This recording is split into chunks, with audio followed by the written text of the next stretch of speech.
Good day, and thank you for standing by. Welcome to the HNI Corporation third quarter fiscal 2021 results conference call.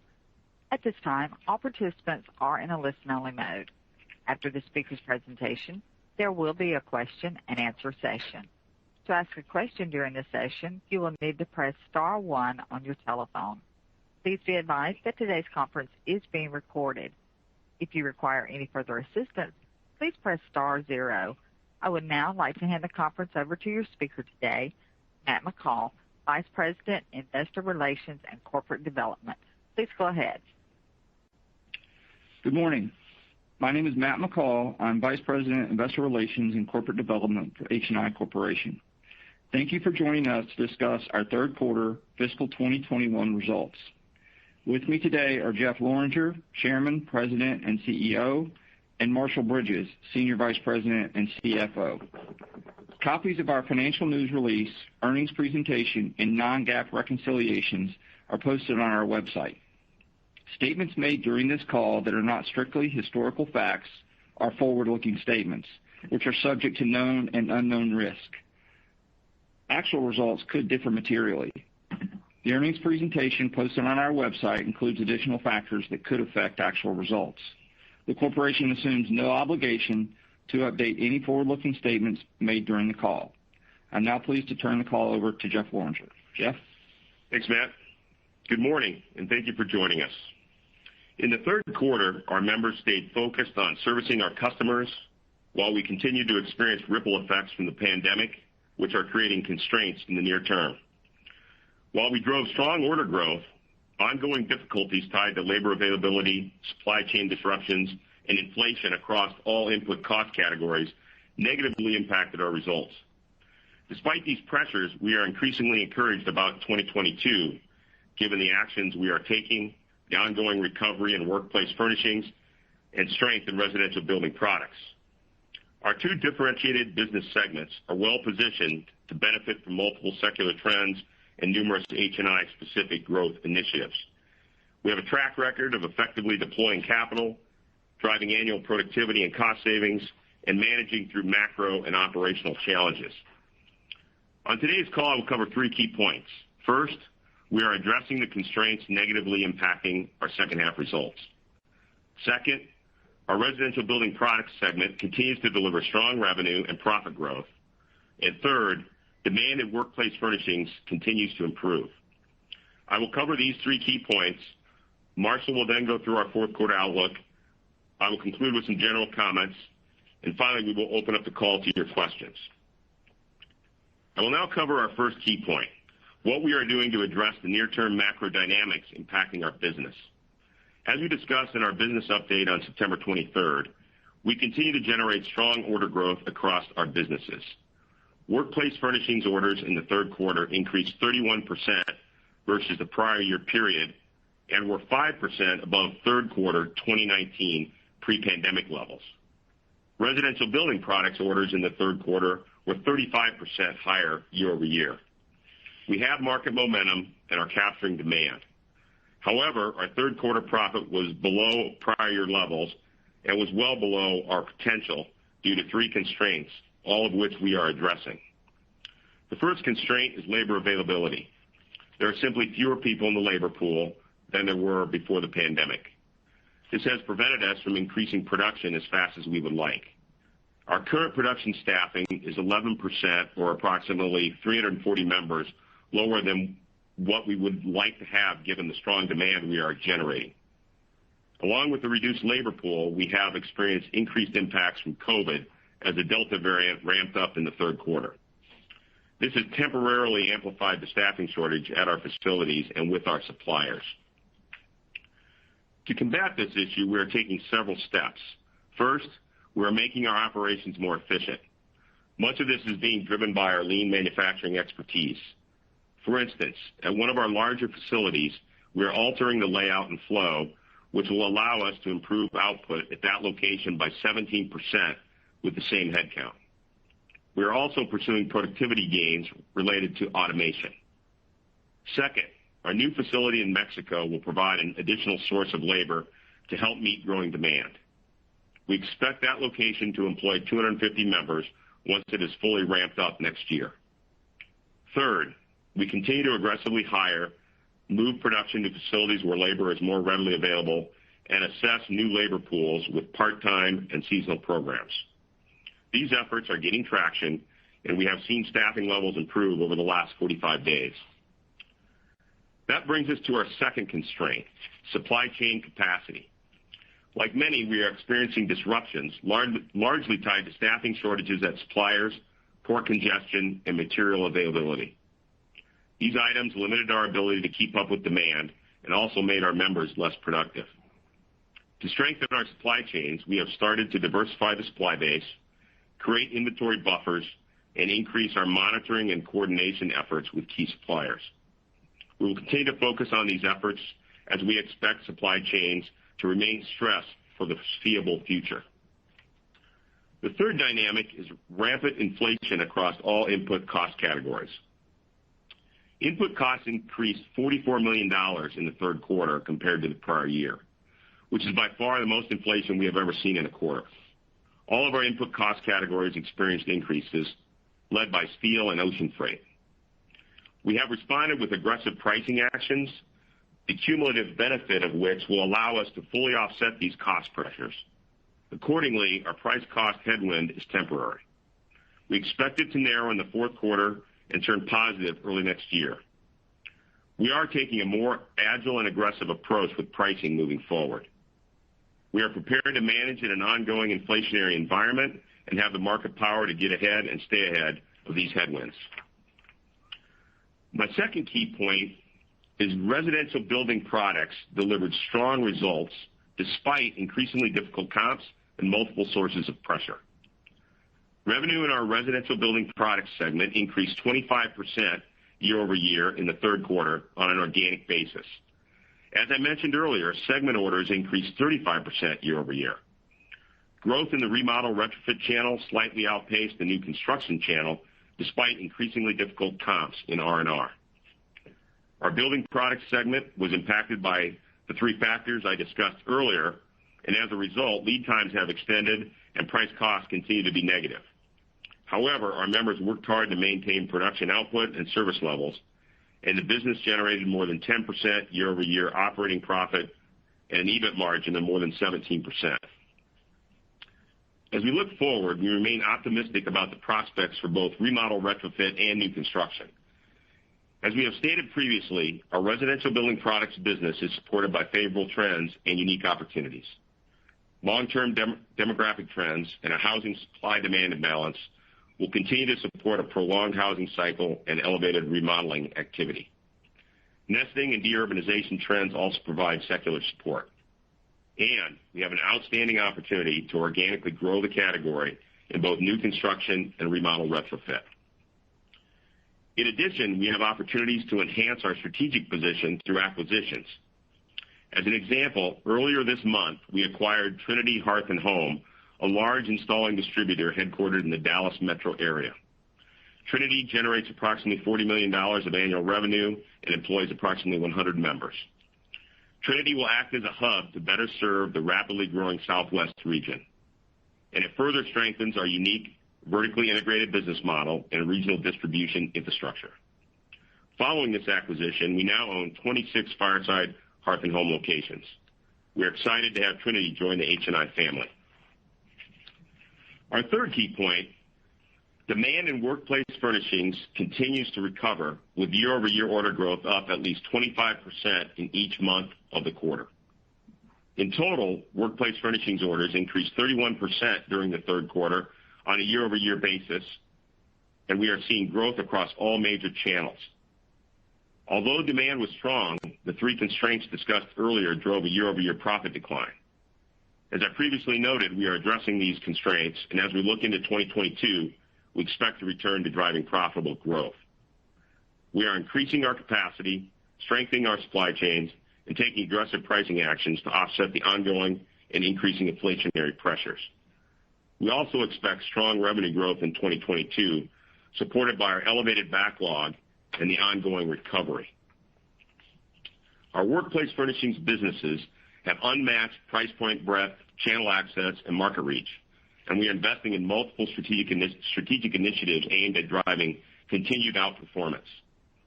We have unique exposure to fast-growing segments of the market, including education, home office, and with small to mid-sized customers.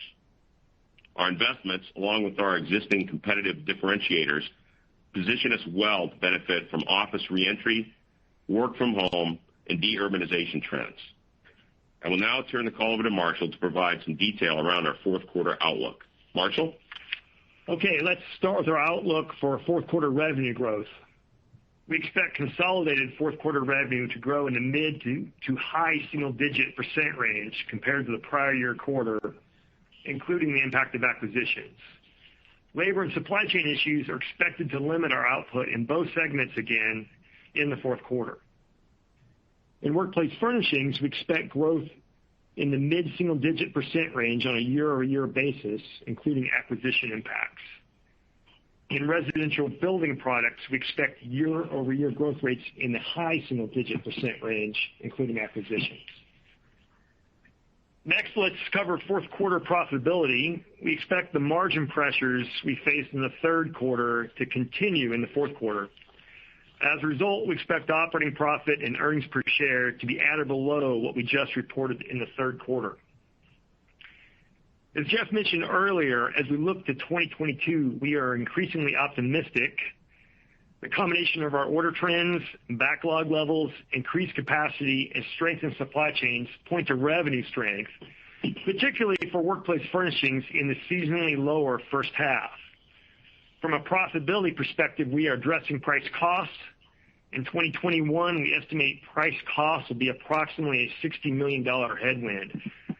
Next year, we expect to have positive price costs and recover much of 2021's deficit.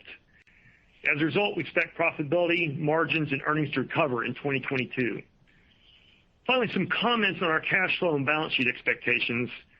Quarter-ending debt levels were approximately $178 million. That was modestly lower than last quarter and up slightly from the third quarter of last year. The gross leverage ratio at the end of the third quarter was approximately 0.9, unchanged from last quarter.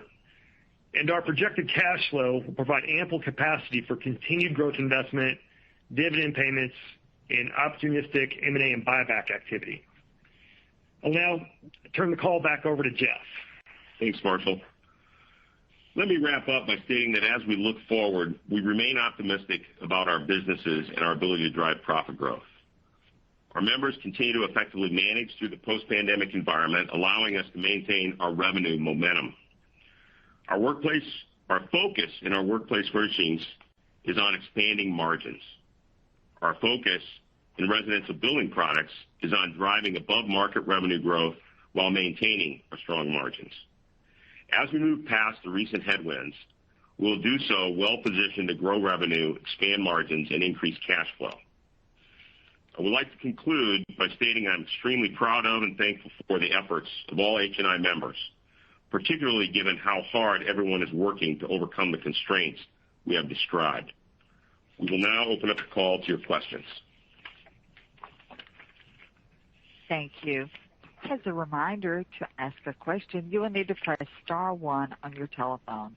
To withdraw your question, press the pound key. Please stand by while we compile the Q&A roster. Our first question comes from the line of Greg Burns with Sidoti & Company. Good morning. Just want to start with the order patterns, the order trends you're seeing throughout the quarter on both sides of the business.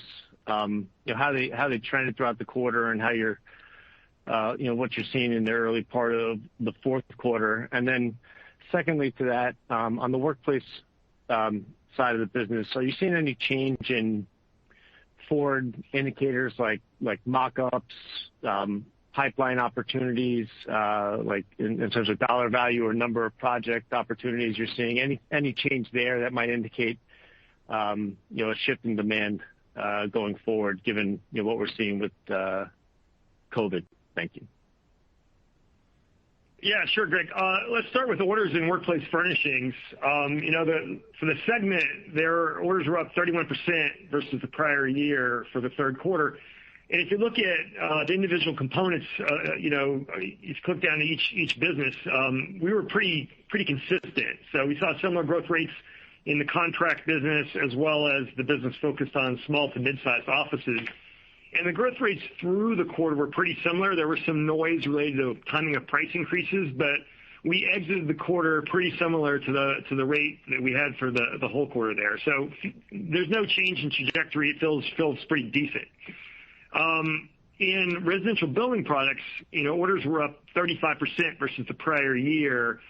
Remodel retrofit was up a little more, and new construction was about a low 30% growth range there.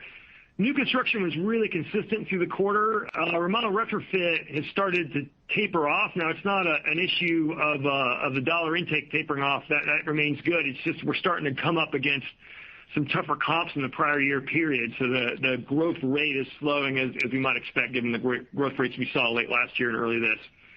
As it relates to forward-looking indicators, what I'd tell you is that we probably have a little bit less visibility than we normally would have on that front right now, Greg. The customers and the dealers maybe shifted a little bit more of their focus to dealing with the here and now, given the construction delays that are out there and just overall supply chain disruptions that we're seeing. So I'm not sure we have a great view of that. What we do see is that contract is strengthening and the SMB business continues to be strong.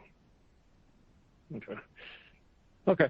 And you mentioned, a focus on improving margins on the workplace side of the business. How should we think about, I guess what your goal is or where you think that business can get to? Because I know you were starting to see a little bit of improvement in 2019 before the pandemic hit.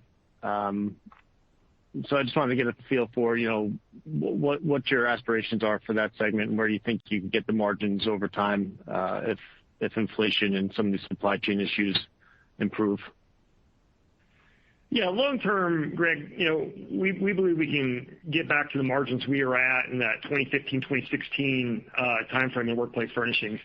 In the short term, we've got two big levers that will help us out, in next year. And the first one is, improving price cost. Price cost is a major headwind this year. We're looking at about a $44 million negative price cost for workplace furnishings. And we think we can recover the majority of that next year, which, can add, approximately 300 basis points of margin. The second big lever in the short term is just capturing the volume that's out there. Our backlogs are extended. Demand continues to run. As we increase our capacity and get more productive with the capacity we do have, we can capture some volume, maybe get another 150 basis points of margin expansion there. As you look into subsequent years, we're committed to expanding margin. We've got some efforts underway to improve underperforming businesses. And, of course, we've got our ongoing annual cost savings initiatives. Okay. So when you reference like 2015, 16, so that would be like a high single digit kind of number. Go back and look at, it looks like you were in that range, 8 to 10 kind of range. Yes. Okay. All right. Thank you. Thanks, Greg. Our next question comes from the line of Reuben Garner with the Benchmark Company. Thank you. Good morning, everybody. So it sounds like some optimism surrounding 2022. And Marshall, you mentioned $60 million of price cost drag that goes away, which I think is a little over $1 a share if my math is right. Does that include the is that an all-encompassing figure with the supply chain parts of it, or is that purely sort of material costs? And I guess, is there any other things to think about as we're putting together a bridge for 2022 other than that $60 million headwind going away?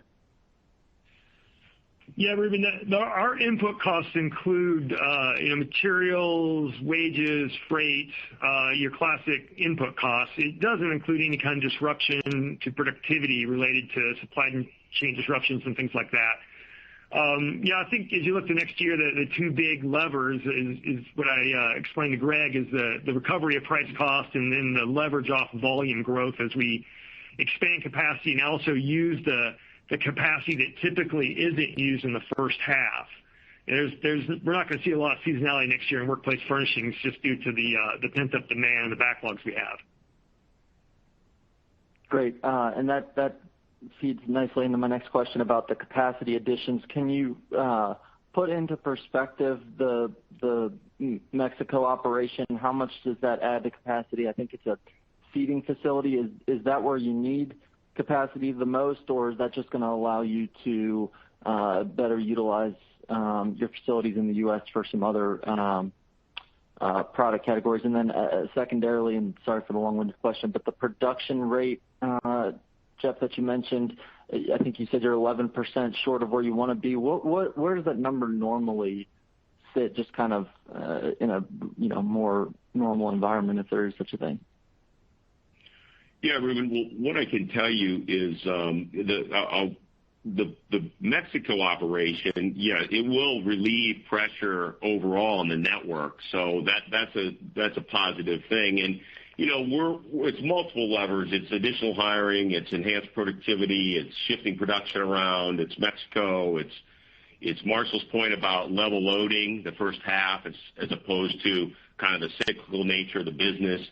We're looking to increase output somewhere in the 15 to 20% range for 2022 over 2021 levels from a capacity output standpoint. So that's and it's not just isolated to Mexico, but it's kind of all those items. Okay, and then that's great. What kind of investment are you having to make to increase the productivity by that much? Is there going to be an incremental pressure on CapEx next year, or is this within your sort of normal spending parameters? Ruben, most of it's in our normal spending. The Mexico facility obviously is going to have a little bit more, but it's not a dramatic change.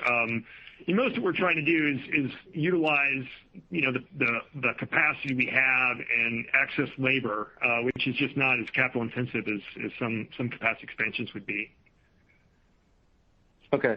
And then on the workplace furnishing side, I think that there's some skepticism from investors, or I guess unknown about the recent surge in demand. How much of it is catch up from the last year? How much of it is a return to normalization? How much of it is spending to reconfigure the office to be better for or more COVID friendly going forward? I know this is a tough question, but any sense from you guys on those three buckets, what we're seeing right now? Can you tell by the types of products that are being ordered? Is this just kind of things returning to the way they were prior to COVID, or are there other factors? Ruben, that's a great question. I think it's both and, to be candid. I think we're seeing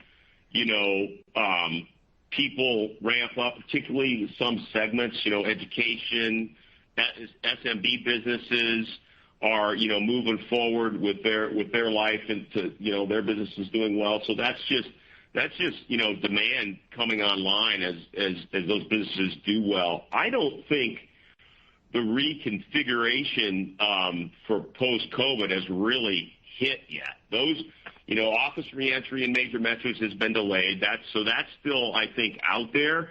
I think we hear a lot of discussion about the war for talent and operating in a hybrid environment. In those, I think that demand is still TBD as companies figure that out. So I would characterize this as we've seen nice return in certain segments of the business, and that's driving our strong order patterns. And there's still another couple chapters to be played out as companies kind of auger through a return to office scenario and hybrid, and then you layer on top of that the war for talent, and there's a lot of discussions underway about how that's going to play out. Great. I'm going to sneak one more in. we haven't seen a surge in fuel or energy costs like this in a while. Back in 14 and 15, I think it was, your hearth business had a pretty big boost from folks looking for different ways to heat their homes in the winter. I guess any chance that we see something like that given the current environment? And then secondarily, do you have the capacity in that kind of area to service an uptick in demand if there was one? Yeah, that's a great question, Ruben. We always enjoy talking about the pellet business. We would expect that to run given, how high energy is. I would say we haven't necessarily seen it yet. So I guess it remains to be seen. And we are pretty tight in capacity across the hearth business. So, we're going to have to figure out how to capture all of it. But that's a potential upside for us as we go into next year. Great. Thanks, guys. Thanks, Ruben. Our next question comes from the line of Steven Ramsey with Thompson Research. Hey, good morning. Thinking about the Q4 guidance to start with sales, it looks like Q4 sales being better than Q3. Can you maybe go through how much of that is pricing flowing through and how much of that is better production and shipments? And then secondly, if Q4 sales are higher sequentially but profits at or below, what is driving that dynamic? Is it price cost or are there other items? Yeah, it's a good question, Stephen. Let me try to answer the second part of your question first. So, as you look at the fourth quarter as it relates to the third quarter, we said conditions will be generally the same, but there's a lot of moving parts that basically net together to offset each other. So maybe walk through them. I think that answers both of your sub-questions. So, on the positive side, we are going to see better price cost. Our pricing is ramping up, and even though inflation continues to increase, we're going to narrow that gap. So that's an improvement sequentially. Also, the volume in residential building products will improve sequentially. That's really related more to shipping inventory we produced earlier in the year. We're pretty tight in production, as I said earlier. So those two positives, get offset by basically three negatives. The first one is there's some seasonal uptick in the corporate unallocated overhead. We were about $11 million in the third quarter there. That should increase $7 million, but the year-over-year increase in each of those quarters is still pretty small, just how those costs flow. We're also going to see fewer production days. So this is the fourth quarter's got more holidays. And so the workplace furnishings business will have lower unit volume, price excluded. And then lastly, we're going to see a little bit lower productivity, particularly in workplace furnishings, related to two factors. One, starting up the New Mexico facility, and then secondly, the supply chains are still not back to being healthy. So you net all this together, we're looking at pretty similar profitability. And the volume picture, excluding price, depends on which segment. Okay, very helpful, very helpful. And then thinking about the constraint improvement, is one improving sooner than another, thinking about supply or labor getting better? How much of that is factored into your bridge to 2022? And kind of on the other side, as these things get better, which one is a greater tailwind to profit, supply or labor? And maybe some of this is chicken and egg, so maybe it's not right to break it out that way.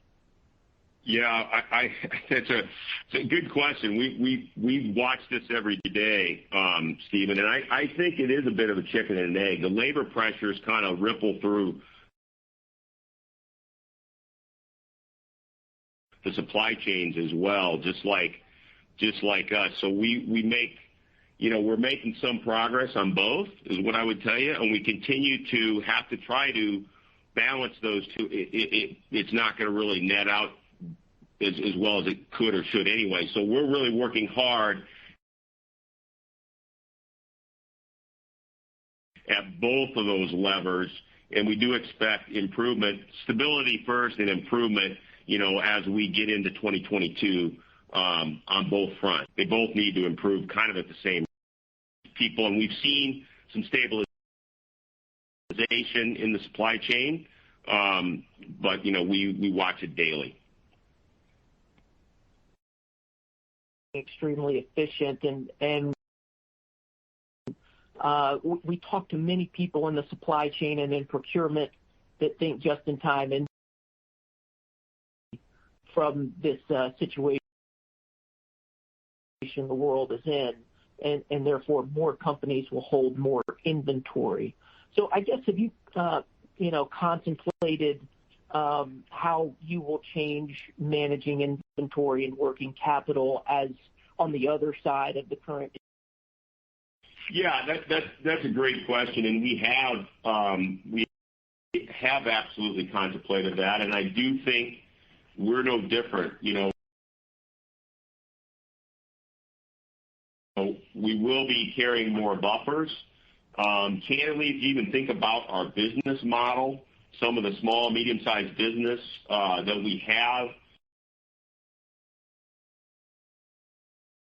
we got some high runners that we can build ahead, and so we will definitely use the balance sheet appropriately to change it overnight.